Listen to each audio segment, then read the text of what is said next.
Hi, everybody. Welcome to the press. Welcome to Open Championship Week. I'm Ryan Ballantyne. Good to have you with us. We're going to do 2 episodes today. Today is Tuesday morning while we're doing this first part. And it's kind of weird to try to put together the episodes given I was at a member guest over the weekend in Western Pennsylvania, playing with my father-in-law. Had a great time.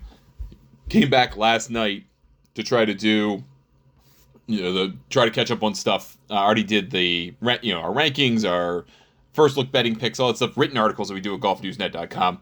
Was trying to figure out how to time doing these episodes today. So I'm going to do one now, then we're going to run the models and data, and then we'll do that as a video version as well. And then we'll try to do one tomorrow. It's a little bit shorter, that's more geared toward kind of all the derivative bets and things this week. We'll talk about the Barracuda Championship a little bit here as well, just to try to cover that, because I know some folks who do like to bet it, and it is a pretty interesting field this year. But let's focus really on the Open Championship. It's played at Royal Portrush Golf Club. It hosted last time in 2019. And Northern Ireland, as I've mentioned before, is one of my favorite places in the world. I mean, it's just an incredible place. I love the island of Ireland, period. Shane Lowry won last time. Rory McIlroy got himself into trouble right away, tried to make the cut. He comes into this with an interesting kind of run of events leading into it, right? You had another close call at the Renaissance Club in the Scottish Open, a place he's won previously, and has otherwise basically been a fixture in the top 3 of the tournament. And you have to wonder, is there a rub that comes from that? Because there really hasn't been one, right, for him leading into the Open. I mean, the Scottish Open that's been part of the schedule now on the PGA Tour for 4 years, and leads into the Open Championship. And there hasn't been that kind of like bump up from McIlroy playing great every year in it. So I don't suspect there's going to be another one that comes of that. But then you realize he's playing in his home country. He's playing on a course where he shot the course record at like 15 or 16 years old, 61, which is a kind of round of lore that's still talked about to this day, mostly for content bait purposes. But you have a couple of new holes here that were created for 2019 that were borrowed from the kind of easier course on the property at Royal Portrush, which is a 36-hole facility. And this is a golf course that I think is very well described as a course that has some easy holes, some really scoreable easy holes, and it has some holes that you are hanging on for dear life. Some drivable par 4s, some easily reachable par 5s, and then you've got, a 607-yard par 5 that could play into the fan and play like almost 700. It is really an interesting golf course, an interesting mixture of holes where you've got to go find your birdies on the easy holes, and then you've got to figure out how to hang on in the tougher holes. And if you look at the overall scorecard, it's 73-81 from the tips, par 71. That's what we're getting here this week. If you look back at the 2019 Open Championship leaderboard, we know that Shane Lowry won, right? But beyond that, a number of the players that were in the top 20, we'll go 20 here, are still very much relevant today. Tommy Fleetwood was second. He finished 6th back. Shane Lowry was never in doubt, really, on Sunday to win. Tony Finau finished in 3rd place. Lee Westwood finished in a tie for 4th. He qualified for this, by the way. He played his way into it. Brooks Koepka, with his best ever Open finish, tied for 4th. Bobby Mack tied for 6th with Ricky Fowler, Danny Willett, and Tyrrell Hatton. Obviously, McIntyre and Hatton are much better, different players now. I think there's going to be quite a bit of action on Bobby Mack to do very well this week because of what he did at the U.S. Open. He seems to have an affinity for just kind of these tougher tournaments. He loves this isn't technically a national open. I mean, it's technically the International World Championship of Golf, so to speak. But it's an open, right? The word opens with it. It's not a country open. It's just unopen. Hatton played well at Oakmont, obviously. He played pretty well in the LIV event in Spain, which I don't think is really any kind of proper preparation whatsoever, which I think kind of puts the LIV guys behind the 8 ball a little bit. Patrick Reed was 10th here. He's playing well. John Rahm tied for 11th at the time. Justin Thomas, 13th. Frankie Molinari, Ryan Fox, who I think is going to get some love this week. He's going to get some from me. Tied for 16th back then. Yeah, I mean, that, and Justin Rose, by the way, T20, just in case you're curious, and I do think he has a decent week in him here this go-round. He just played well at the Scottish Open. He's still playing high-quality golf at, 44 years of age. There's no reason for me to believe that's just going to suddenly go away in 1 week. Obviously had a chance to win the Masters, had a chance to win this tournament last year. It's still there. It's still possible. I think there will be some action on him this week to that end. So just kind of keep that in mind. I also wanted to look at, the second show is much more technical, all kind of data driven, but I did kind of want to talk about at least the last few years of the Open Championship, because you're going to try to make horse for course thoughts about this. There was no 2020 Open, so we're going to use 2019 to 2024 for our last 5 Opens. And then we'll pull that up, and you can, and this is available for our tools at golfnewsnet.com for our members. $40 for 1 year, $70 for 2 years, $100 for 3 years. So we're looking for guys who've had multiple top 15 finishes in the last 5 Opens played. I did mention, just to a friend, Dean Burmester is kind of interesting to me. He was tied for 11th in 2022. I think that's worth considering as a super long shot. He played his way into it, playing links golf to do this. Just throwing that out there. Jason Day's one of those guys. Tommy Fleetwood has 3 top 15s. Tony Finau's got a pair. Brian Harmon's got a win and a 6th in back-to-back years. Tyrrell Hatton had that one in 2019, then in 2022. Hasn't been as good the last couple of years. Victor Hovland has been a factor in this tournament in 21, 22, and 23. He probably had a legitimate chance, although Cam Smith wound up getting in the end, of winning that 22 Open at the Old Course. He played very well at the Renaissance Club, finished inside the top 15. I like his chances here this week. I'm going to bet him. I told people for a couple weeks I'm going to bet him. I'm going to stick with him. Dustin Johnson's got a couple of finishes. He's kind of on his way. Feels like he's always on his way out the door. Matthew Jordan, top 10 finishes last 2 years in this championship, which is wild to me. It's just a guy that seems to like it. Brooks Koepka, 19 and 21, 4th and 6th. Shane Lowry, a win in 19, 12th in 2021, and the 6th last year. So relative horse for course. Bobby Mack, 6th in 19, as we mentioned. In 2021, he was 8th place. Rory McIlroy, 3rd in 2022. Should have won that Open at St. Andrews. And then it's 6th the following year. Francesco Molinari, 15th and 11th. 11th and 19. He's a past champion here. He kind of got that one from Tiger, by the way. Alex Noren plays this event pretty well. John Rahm plays this event very well. 11th in 19, 3rd in 2021, 2nd in 2023, 7th last year. It was by far his best effort in the major championship last year. Seems to be a better golfer now, given how crappy he was last year. Yeah, he can't close the deal and live to save his life, but he's always there, and that has to build some kind of confidence in you. Xander Schauffele won, obviously, last year. T15 in 2022. Scotty Scheffler kind of gets his rap as a guy who doesn't play links golf well, but he plays everything well. His game works everywhere. He makes the right decisions. He's a Texan, so he's used to playing golf on the ground. It's not tricky for him. This should work for him. 2021 T8, 2024 T7.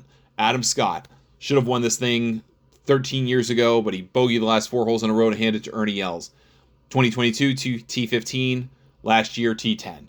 Was a factor in the U.S. Open. Played pretty well at the Scottish Open. I think he's probably going to get some love this week. And then Cameron Young, who's going to get some action. I promise you, there are sickos online who just love betting this guy because he keeps playing well in the majors, but then never comes close to finishing the job. T8, after that runner-up finish, after he pipped Rory McIlroy for second place in the 18th hole, and then T8 the following year in 2023. So, that all said, those are your kind of horse-for-course plays of the Open Championship, of the concept of link-style golf. And then we also talked about the 2019 Open just kind of unto itself, right? That's the only modern example of Royal Portrush that hosted otherwise, what was it, like 1954, I think it was. the other time or something like that. So this is the third time Portrush has hosted, second time in the modern era, and second time in 6 years, or 7 years. Pretty crazy. So, that all said, let's take a look at the betting table for this week. Obviously, Scotty Scheffler is number one. He's 11-2, 5.5 to 1. Rory McIlroy is second. It's plus 750. I've seen him elsewhere plus 650. So this is an offshore book. If you're interested in that number, go shop around. You might be able to get a 15-2, which isn't horrible, I guess, for modern prices, considering these players are clearly the two best. And I'm still not going to bet either of them. I mean, if they win, yahoo, but I'm not betting either of them. Those prices stink. To hold your money up for 4 days, there's different ways to get plus 550 and plus 750 over a couple of consecutive plays, 2 to 3 of them, instead of trying to lock up your money for anywhere from 4 to 6 days so these guys can go play golf that's highly variable and weather dependent. I'm more likely to bet these guys at Augusta or a PGA Championship where I know the conditions really aren't going to change that much versus a US Open where everything's weird, or the Open Championship, other than the weather, and the weather could be weird, versus the Open Championship where the weather could turn on a dime and you're 2 bad bounces away from a crushing triple bogey because it winds up right in front of the face of a sod wall bunker. Like, it's really hard to kind of put money on that at that price. Jon Rahm is 12-1. He does have a good record in this championship, as we've talked about. He does have a good record playing Irish golf in particular. Won the Irish Open when he played on the DP World Tour more regularly than he does now. Just worth considering. Xander Schauffele, 22-1. He gave a really interesting news conference today. I'm going to post some clips from it over on our socials. But his mindset, kind of insight to his mindset, he doesn't have any of his trophies in his house. He doesn't even know where his Olympic gold medal is, he says, because he doesn't want to think about that. He doesn't want to celebrate himself. He just wants to kind of keep going, and I think that's really interesting. Bryson's 25. Tommy Fleetwood's 25. I think of those two, obviously, you'd be more apt to pick Fleetwood because he was the runner-up here in 19, but also just feels like he's kind of playing better golf that was more suited to this task. Not that Bryson can't keep the ball down, but, I mean, he hits just high ball city. It's going to be hard for him. Ludwig, 28-1, shows up out of nowhere at the Scottish Open. I'd rather pick Tyrrell Hatton at that price. He's just kind of built better for this kind of golf, I think. This kind of golf can make you angry and really frustrated. Tyrrell Hatton starts that way at the beginning. It's why he's good for the US Open as well. Shane Lowry, the quote-unquote defending champion from the last time around, is 30-1. Not quite in the same form, of course, but does have, obviously, some great history here. He's kind of free-rolling, right? I mean, doing it in Ireland, on the island of Ireland, in Northern Ireland. That might be a good thing for him. Victor Hovland is 30-1. I'm going to bet him. I haven't bet him yet. I'm going to bet him. He likes the championship. He plays it well. I think it masks his bad putting in some ways because he can just... The greens are slower, right? Slow greens are kind of like fast greens. Not quite. But they're kind of like fast greens in that it changes the measure of the skill of putting. If they're too fast, everyone's going to 3-putt and 4-putt. If they're too slow, everyone's going to 3-putt because they're too slow. It's just going to happen. And it kind of allows you to take the break out of things, which is good for someone who struggles with putting. You read less break and you just kind of play it to the hole. That's a good thing for Victor Hovland. Bobby Max, 35-1, going to bet him. Colin Morikawa, 40-1, not going to bet him. Matt Fitzpatrick, 45-1, going to bet him. He's playing great golf. Clearly seems to have found something recently. Look at his last results. T4 in the Scottish Open. He went and played the Rocket Classic because he felt something. T8, Travelers Championship. T17, US Open was T38. That's kind of a bust. T31 at Memorial. But something's kind of clicked in here. T8 at the PGA Championship, by the way. So, had some really, really good results this year. It's not all the way back, but that's kind of an appealing price for a guy who is long enough and can play this brand of golf. He can do it. So, I do like his chances a good bit this week. I'm going to take him on that number. Justin Thomas is 50-1. I just don't think he's there. Sepp Straka, I really like week to week. It's just going to be hard to bet him to play open-style golf for 4 days. but he does also well on windy venues and difficult conditions. I mean, he did really well at the Truist Championship at Philly Cricket. He's done very well at PGA National, a windy venue. So you might be ignoring him at your own peril at 50 to 1. I'm going to skip Neiman at 60 to 1. Cantlay 65. Henley 65 is kind of interesting to me. I think he's got the game for this. I think this would be the major he wins above all. Corey Connors at 70 to 1. I do like, and I like the Justin Rose price to a degree. I like Corey Connors obviously more. He's just a pure ball striker, but they're both crap putters. So if you get down to the end, and putting is what the difference is between winning and losing on those holes where you have to score well, then you're kind of in trouble. But if it turns out to be it's a ball striker's paradise and everyone's kind of struggling to hole putts, then these are the kinds of guys that are going to win. Aaron Rise sort of interesting to me at that 80 number. Sam Burns 75 to 1 I've seen. Adam Scott is 80 to 1 at the same price as Jordan Spieth, Matt McNeely, and Brooks Koepka. Of all those people, I would pick Adam Scott. I'm not going to, but of all those people, I would. Ben Griffin's kind of cooled off a little bit, 90 to 1. He's done well in windy conditions in tough tournaments and tight spaces, so I wouldn't necessarily rule him out. I just feel like there's a different story here, and I don't have the exact answer for that, but it's just kind of hard for me to bet that kind of guy. JJ Spawn, Keegan Bradley, Patrick Reed, Ryan Fox are 90 to 1. I will probably have a derivative bet on Ryan Fox, and I probably will bet him to win outright. I love him in these links tournaments. He's playing pretty good golf. He's not playing his best golf, but obviously he's had a very good year with a pair of wins. I don't think you can really take a lot from Myrtle Beach and TPC Toronto as an indicator of what he's going to be able to do this week. He was T65 at the Scottish Open. In the Travelers, T17, which is obviously great. And then the U.S. Open was T19. So playing pretty decent golf. Maybe just had a bad week at Renaissance Club. But I'm willing to put the Kiwi out there at that price. That's enough for me to be worth it. Then you're into triple digits. Then Hideki Matsuyama is 100 to 1. That's wild, man. That's how much he's fallen off for winning to start the season. Harry Hall's also on that number. Chris Gotterup, who just got in this tournament by winning the Scottish Open, is 110 to 1. Harris English. Jason Day, who's got a couple of top 15 finishes here in the last 3 years in the Open Championship, is an interesting number, 110. Siwoo Kim's played very good golf this year, 110. Marco Penge, 115 to 1. The Italian really showed out at the Scottish Open. I told you about him leading into this. He's had a good year. He could be an interesting player. Probably a little too much, but maybe you want to look at him like a first-round leader. Maybe a continental European kind of group. Those could be interesting plays. Andrew Novak, 125 to 1's kind of come off a little bit. Cam Young, just staring at people at 125 to 1 on this offshore book. I've also seen him as low as 80 to 1. If you really want to get down with Cameron Young, go find the highest number you can and just close your eyes and click bet. Otherwise, please don't do it. Daniel Berger, Nick Taylor, Nikolai Højgaard, 125 to 1. Cam Smith's playing better golf. He's 150 to 1. He's played much better on LIV this year. I think people are going to be down on him.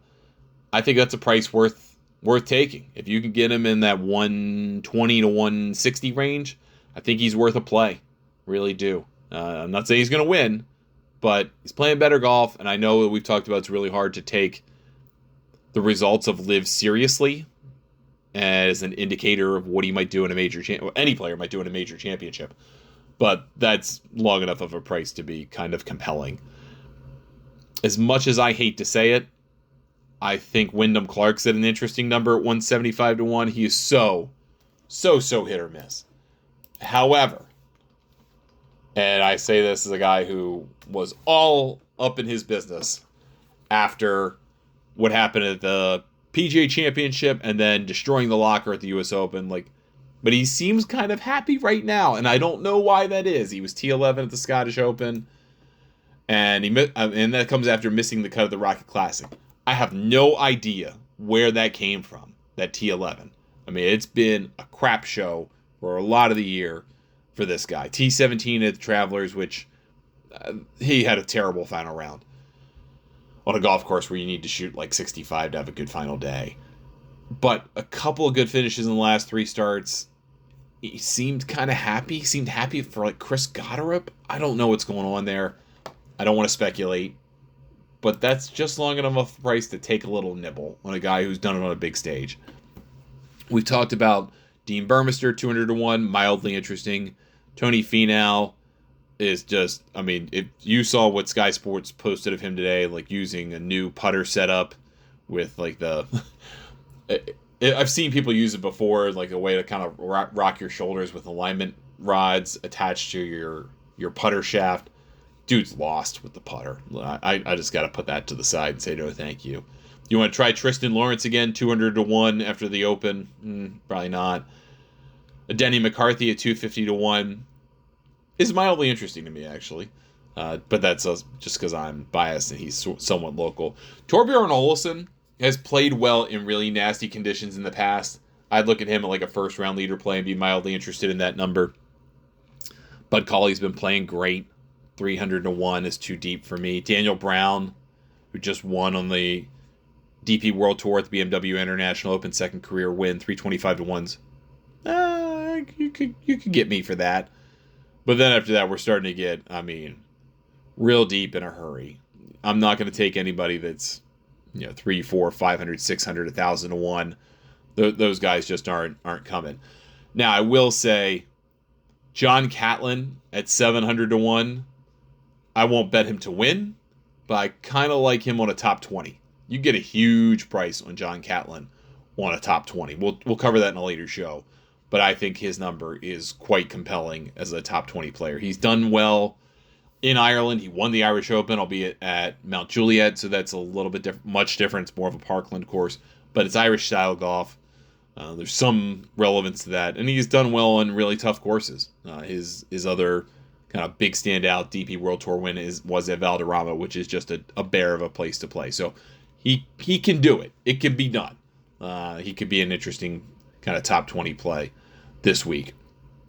After that, I mean, this being an Open, right, and all kinds of qualifying criteria for this thing, get down to like 6,000 to 1 with Ryan Peake, who won the International Series event in, what was it, New Zealand?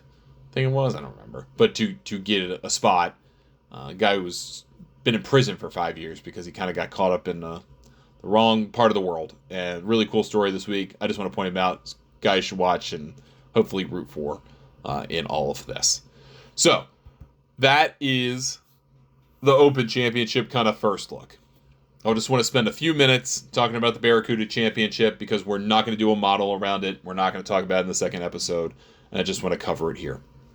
So the Barracuda Championship is the PGA Tour's modified Stableford scoring system. It's played at a place called Tahoe Mountain Club, the old Greenwood course in Truckee, California, just kind of across the way from Tahoe.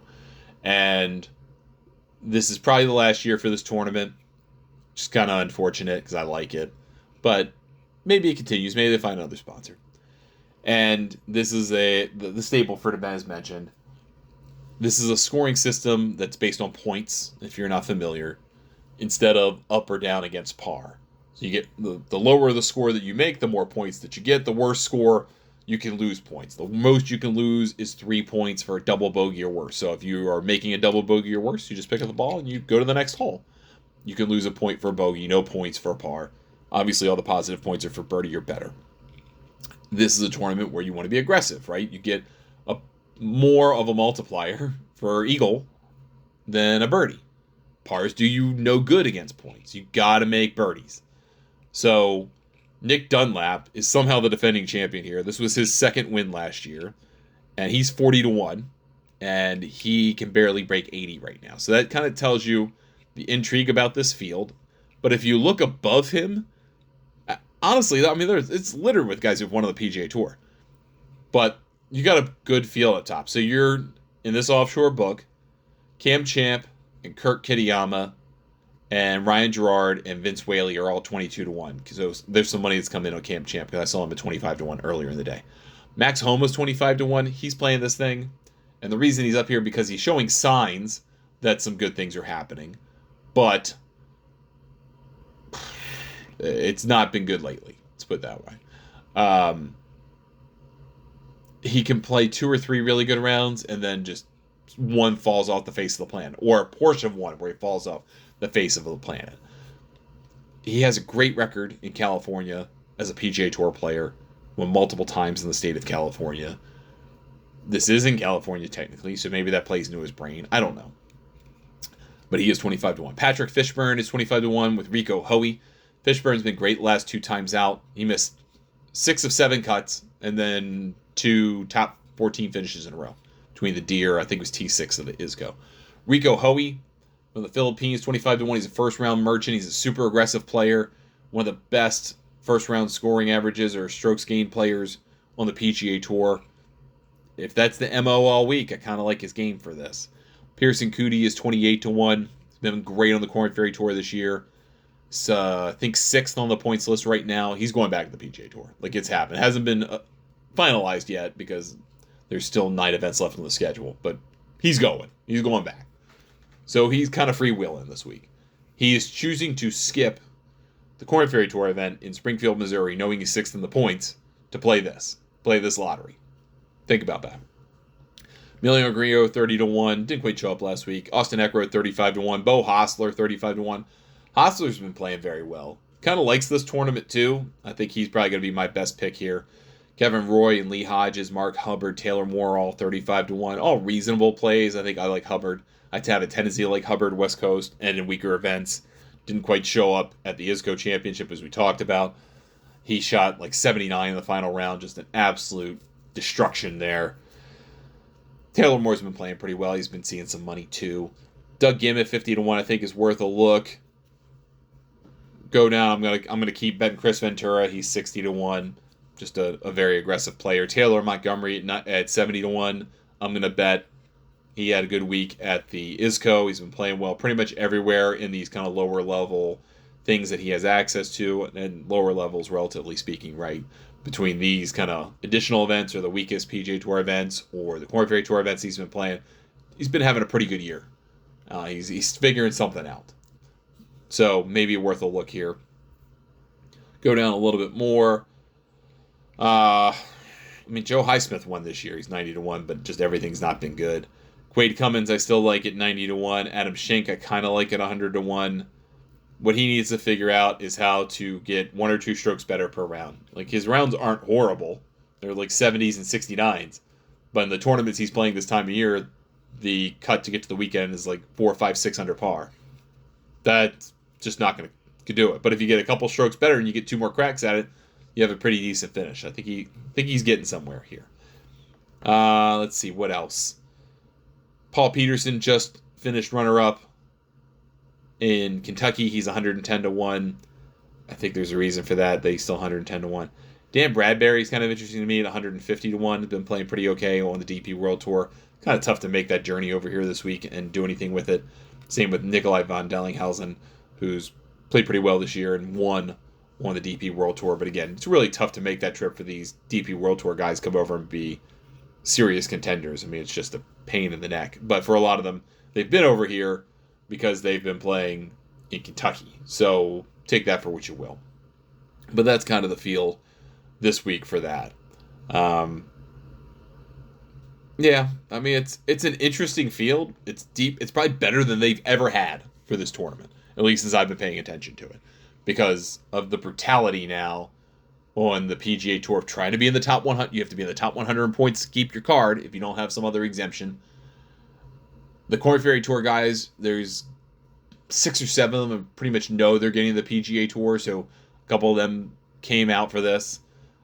Guys who have had status but have been playing on the DP World Tour or the Korn Ferry Tour try to get back through those pathways, like a Taylor Montgomery. They're in this. I think the plays kind of speak for themselves to me.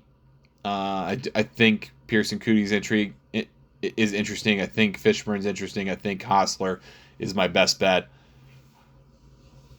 And I'll probably bet Chris Ventura and we'll call it a day. That'll be for me. Maybe Taylor Montgomery. We'll see.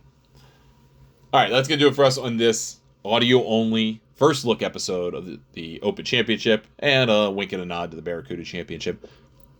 We probably won't talk about the Korn Ferry Tour event, the third event of the week, or third show of the week, but we'll see if we get to that.